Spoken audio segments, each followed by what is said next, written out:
84. Pemmican. Why it's called that, what it is, how it's made, and how it will change the world. Hello, and welcome to the History of American Food. This week, I'll be looking at a food shrouded in myth and legend. Many people regard it as a sort of superfood and occasionally magical. The food is pemmican. Well, it's not magical. It and its southern analog, tamales, have contributed to some radical alterations of our world. So pull up to your place at the table and let's dig in. The first thing you need to know is that pemmican is only one word for a type of food that has a wide variety of manifestations. Much like the English word curry that covers a galaxy of spice-rich stews from all over South Asia and East Asia, the word pemmican is a single word from one culture used as an umbrella term for many similar items made in all sorts of places. And while not magical per se, there are myths associated with it. To some tribes, it is a food that was a gift of the gods, Buffalo Woman herself. The gift was the buffalo themselves, along with the knowledge of how to make this food that could last through the winter and feed a large number of people. The original pemmican of divine origin was packed into bison intestines and was self-replenishing. And as long as the local tribes continued to harvest the animals as they always had, the pemmican would have likely forever replenished itself. But that would not be the way of things in the next century. The coming harvest of bison, that's what they were despite early colonists and naturalists calling them buffalo, will be with firearms, and they will not be shot for food. The word pemmican was absorbed by English and really all the seafaring European nations of the 18th and 19th centuries. It comes from a Cree word that sounds very similar and translates roughly to one makes grease. Side note, while almost all of the printed translations and recountings of this explanation use the phrase, he makes grease, that doesn't make any sense. It was always women who dismantled the animals into the important parts, extracted and rendered the fat, processed the materials, and actually made the pemmican. So my suspicion is that the proper translation was either one makes grease, or more likely, she makes grease. But in writing things down, the 19th century diarist who included this factoid simply defaulted to he. Always and ever, European historians would assume only male participants in history, or at least males as default.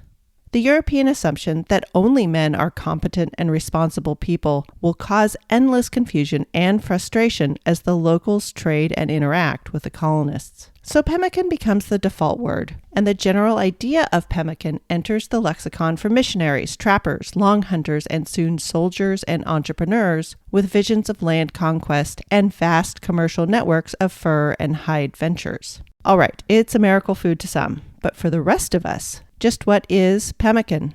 Generally, it is a preserved food made up of meat, some sort of plant matter, usually dried fruit, and plenty of fat. It is processed in a way that makes it a long-storing food that can be eaten with no further preparation. If you remember from episode 40 on 17th century fast food, and that there just wasn't much, any shelf-stable, energy-dense substance that could be eaten at need would be extremely popular and much in demand, especially for people that weren't staying at home. Most of what counted as fast food were cold versions of already cooked food, and that would go bad in a few days. And most other things, to eat it, you needed to stop, make a fire, and make up some kind of soup. Stockfish, the wind-dried salt cod, could be eaten as is, but whoa, so much salt. And you'd die painfully of a variety of vitamin deficiencies if it was your only food for a while. Same as with pork lard and corn mush, a combination that made some other fairly simple, fairly fast food of the age. And that pork lard did tend to go rancid after a few months anyway. But pemmican, through its fairly particular and arduous preparation and practiced storage routines, meant some varieties could keep for months or even years. The most famous version was made with lean bison meat cut into thin leaves and wind-dried in cold to cool air. This dried meat was then ground fine and then mixed with a dried fruit of some sort. There were a variety of options, but the most famous were cranberries, service berries, or ground cherry. Ground cherry, like cranberries and strawberries, are native to the Americas and are about first cousin to the tomatillo. They also have the enveloping lantern-like outer husk and the smooth but slightly sticky skin. Anyway, these fruits would be dried and mixed into the dried meat. Then a rendered fat would be mixed in. The combination of protein and fats from the meat, the fiber, and the vitamins, and a little carbohydrates from the fruits would make this a fairly complete food for the traveler. The drying and grinding of the meat and fruit and the rendering of the fat, all this processing made the pemmican edible on the fly.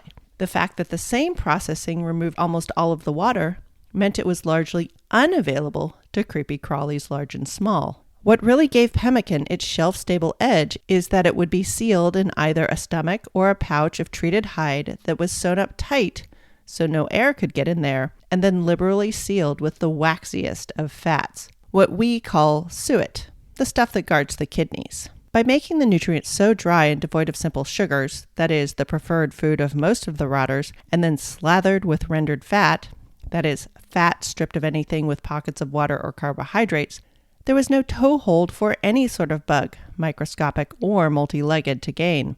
So the pemmican couldn't rot or even dry out because it was already as dried out as it could get.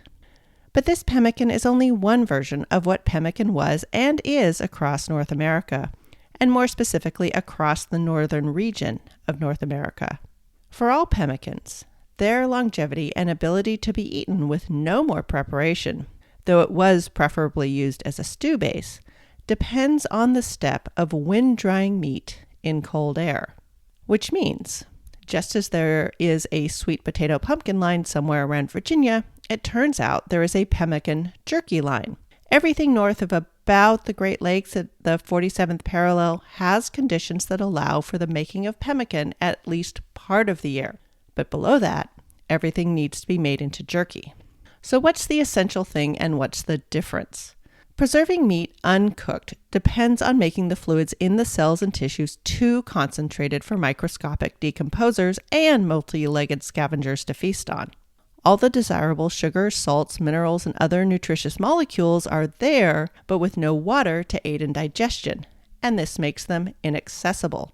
One way to accomplish this super concentration is to salt things, as with salt pork and salt beef. As a result, they can remain moist, but are super salty and so indigestible to all the bugs.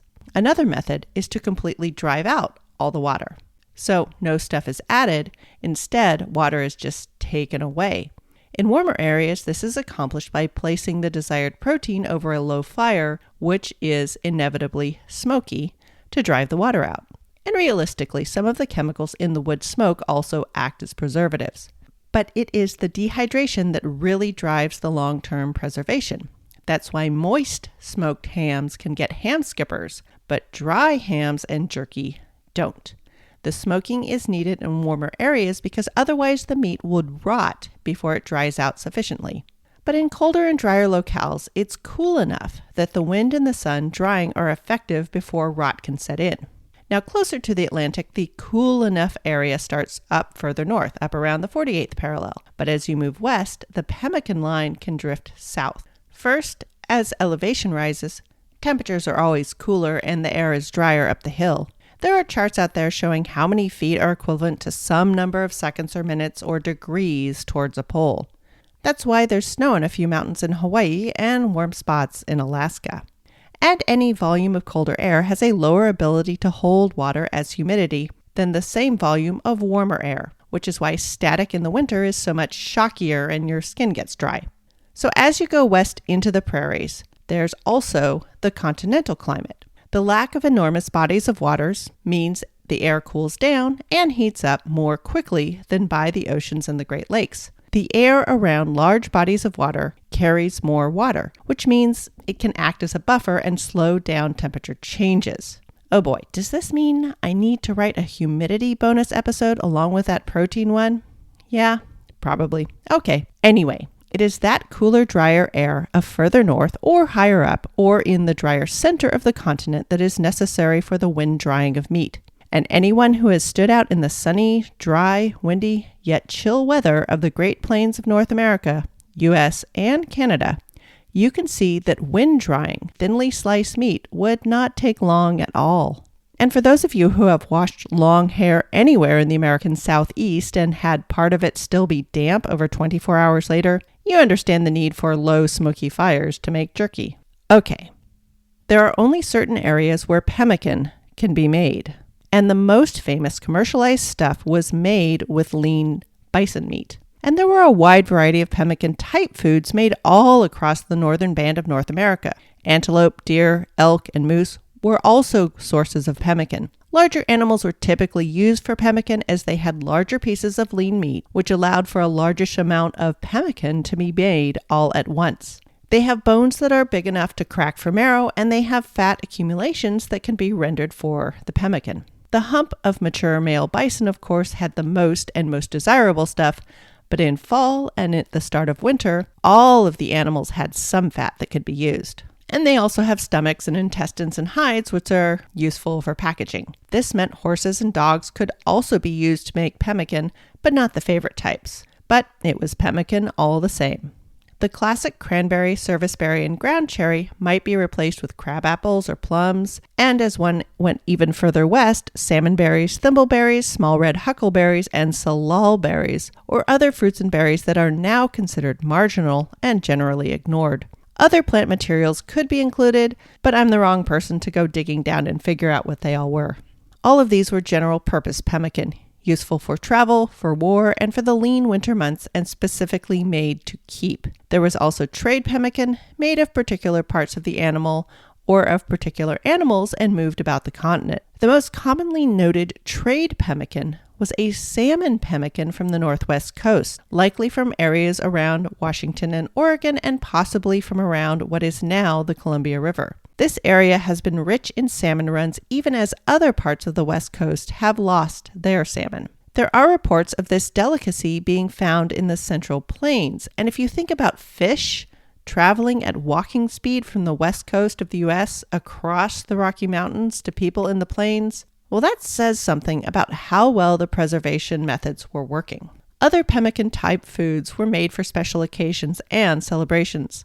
These were specifically made from the fatty bone marrow and the softest belly fat of bison or other large animals. This fat is the most flavorful and softest since it carries the most water and other non-fat molecules. Most people who have the opportunity to butcher and process whole animals know this and will separate out different fats for different cooking jobs. Unlike the tough, long-lasting pemmicans, this sort would be soft, appealing, and a treat. But it would not be suitable for long storage, but it would last the time needed to make it and to bring it to a celebration. Now these days, if we go to a local fancy food mart or go Google shopping, we can find pre-packaged pemmican-type bars. And they're usually aimed at a variety of diet categories like keto, carnivore, low or no carb, paleo, primal, and so on. And running anywhere from around $3 to $12 a serving, these bars can deliver similar mixtures of meat, fat, and vegetable fiber. However, all the marketing concentrates on the convenience aspect and always discards the history, knowledge, and incredible hand labor that had to go into the processing of a large animal to make pemmican. Because it was this careful dismantling and processing of the harvested animals that made the original style of pemmican possible.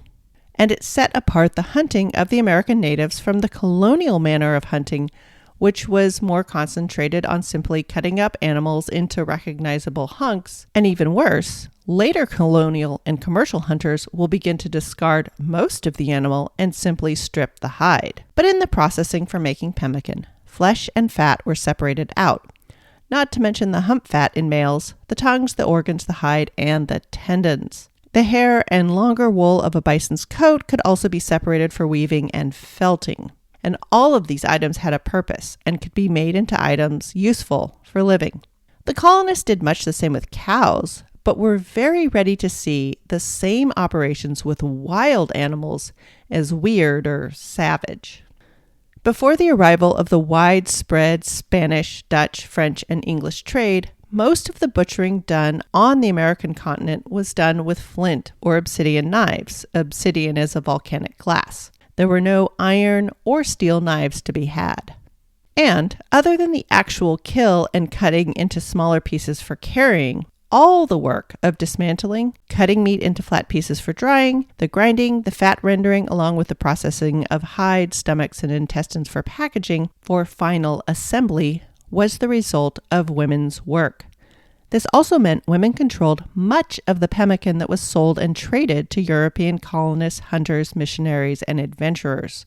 This caused some consternation during the 18th century, but not too much. Everyone in the bison and other game disassembly business was quite ready to get their hands on the products of the iron industry, knives, hatchets, cauldrons, and needles, and the people trading to get the pemmican were mostly working on an individual basis, so they could easily ignore the inconvenience of dealing with women in business.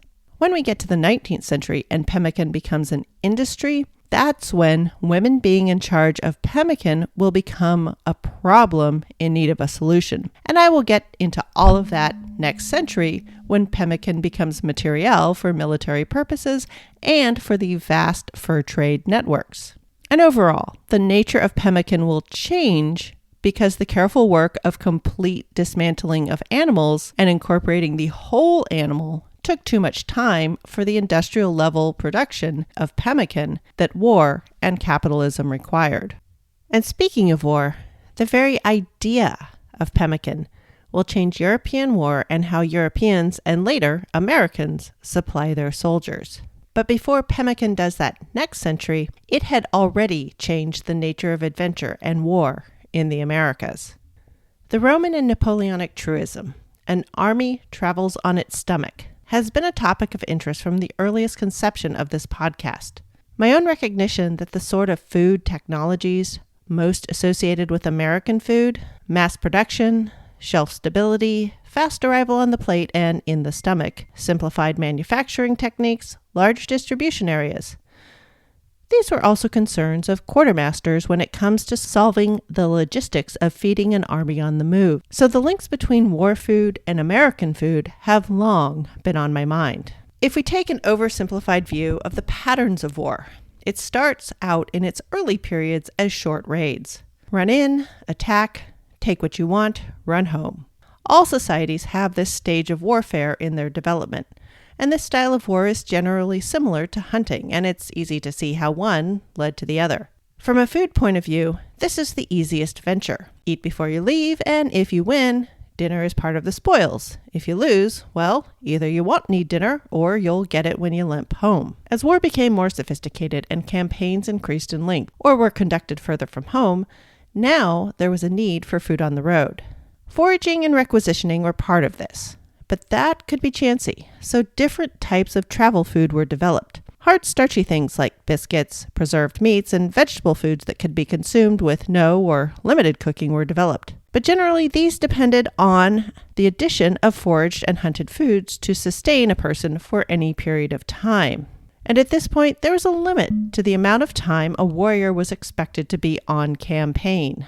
In fact, the idea of campaign season was developed. That is, periods outside of sowing time and harvest time of the crops and the terrible, awful winter when sensible people should be hunkered down indoors. This is a familiar pattern in European warfare, the stuff I'm most familiar with, and in other warring traditions. But as some empires expanded, the idea of warrior classes developed, and soldiers who existed outside the responsibilities of agriculture developed. This meant that now some people had the job of growing and making food, and others had the job of defending the food and the farmers. Sometimes the food makers were free citizens or peasants with some sort of rights, and sometimes they were slaves with none. But usually agricultural classes existed somewhere in between the two extremes. The duty of protection, of course, was taken more and less seriously as a responsibility in different warrior cultures around the globe. Some of the historically famous non-farmer classes I had learned about included the Kshatriya of India, the Samurai of Japan, the Roman legions of the Empire, but not the Republic, the Spartans of ancient Greece, the Mamluks and the Janissaries of different periods of the Ottoman Empire, and the Bannermen of China. But my education had left out the civilizations and warrior classes of the monumental societies of the Americas. It was a discussion of corn as the mother of empires over a fire with a barbecue master and boucherie friend, Hipólito Sanchez, where he pointed out that the warriors of the pre-colonization Americas in the tropical corn areas, like the Incas, Aztecs, and Olmecs, carried with them what was functionally tamale when they went out and conquered, occupied, and laid the groundwork for the complex empire cities, as well as the step pyramids and other stone structures that continue to stand and be discovered to this day. Leaf-wrapped pockets of nixtamalized corn, fat, meat, and usually some other vegetable matter, cooked and sealed in leaves, could last in a pouch for weeks when prepared in particular ways. And this was just one version of the complete warrior travel foods of the Americas. And they kept feeding warriors and travelers all through the 15th, 16th, 17th, 18th, 19th, 20th, and even the 21st century, as South and Central American and even some parts of Southern North America continues its fights to this day. Because tamales and similar concoctions are so versatile and tasty, civilian versions have always existed alongside the more martial ones, and continue to do so. But the tamale, its ingredients and methods, were a long way away, both in the 18th century travel terms and as something that resembled acceptable food to the colonists this podcast is focused on. But all the travel foods, dried, salted, smoked, and hard-baked, allowed armies to stay on the road for long periods of time and to exist in places where they couldn't forage enough to feed the whole troop. They allowed armies to conquer lands far away and act as occupying forces as they got the local food production under their control. And thus, the ability to have stable travel rations expanded the range of war and expanded the time soldiers could be at war. As a result, war was able to develop from local raids to marches or horse-driven invasions, and finally to the global expansion of colonial fever dreams all over the globe. Over time, different societies have taken up these cross-ocean raids and conquests by boat. The most common ones I've read about are the Chinese voyages in the Indian Ocean and the China Sea, the Arab voyages off the coast of East Africa and the Arabian Peninsula towards India and the Spice Isles, and then the period I'm covering that will continue to encompass the Industrial Revolution, that is, the European Age of Exploration. This went to the south and east, along and around Africa, to the mysterious east, and then to the west, all the way across the Atlantic, to what they called the New World. These foods of war, travel, and adventure have varied across time and place, and military histories show that the level of nutrition provided to the soldiers by the military rations were usually quite low. But the travel foods of the Americas were unique, especially the pemmican, for being long-lasting and for requiring no more preparation to be ingested, and for supporting long-term nutritional needs.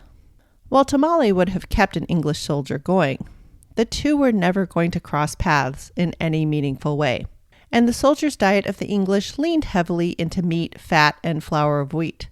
So the idea of tamale would not have looked like war food to them. Pemmican, made mostly of fat and meat, on the other hand, did look like war food, and it was produced and consumed in the regions they were invading. In the 18th century, pemmican would not become the food of war, but it was becoming the food of missionaries, of food for long hunters, those guys who went out on solo hunts after a load of deer hides, and the food of fur trappers. And it is the exposure of pemmican to these guys that the American British military will become aware of pemmican. From the missionaries who were typically great writers, sending letters and diaries back to England, and from the hunters and trappers who talked to men with commercial dreams of expanding the range of the hunt for their wares. As the century was wrapping up, and exploratory zeal and military adventurism was rising, the hunt for dependable, non-imported food was on. There will be hits and misses as we roll into the 19th century, but awareness of pemmican was on the rise. So for the 18th century, knowledge of pemmican was at the fringes of society, but it is about to move to the center. And the connection to the bison, what everyone called buffalo, will lead to a lucrative trade in buffalo pemmican, buffalo robes, and later on, in their bones to make fertilizer. The empty prairies that will happen next century will soon be rutted by pioneer wagons, plowed by new steel plows, and finally divided up and tracked by the railroad companies that are part of the calamitous but decorative Gilded Age. Pemmican's very nature will help alter the inner landscape of the continent, for it was this food, made in the wild, that would be packaged and traded for or sold. It lasted so long, and it was usually eaten by people far away from where it was made.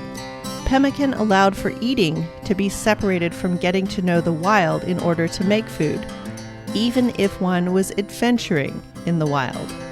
So next week, I'll look at how this desire to stay out of the wild, or at least not to get to know it too well, fit in with the ongoing marginalization of foraging. There was a strong colonial tendency to stay inside the farm boundaries and to do landscaping in the theme of man conquers nature.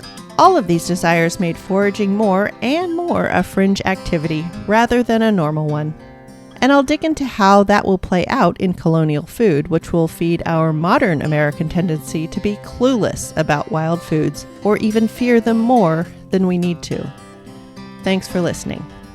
Any email questions or quibbles along with those cool book recommendations will reach me at thehistoryofamericanfood@gmail.com. Thanks to those of you who have been leaving me reviews and helping people find out why this is a fun, if a bit bonkers, journey through food. If you're interested in what I've been reading, you can find my growing bibliography at thehistoryofamericanfood.blogspot.com. And as I get back on track, the blog will get caught up so I can share pictures and links and other interesting media I consumed for the episodes. Music for this podcast is Fingerlympics by Dr. Turtle, and the link to the show notes and other ways to send me questions are also in the show's Twitter, Insta, and post.news bios at THOA Food and in the show description.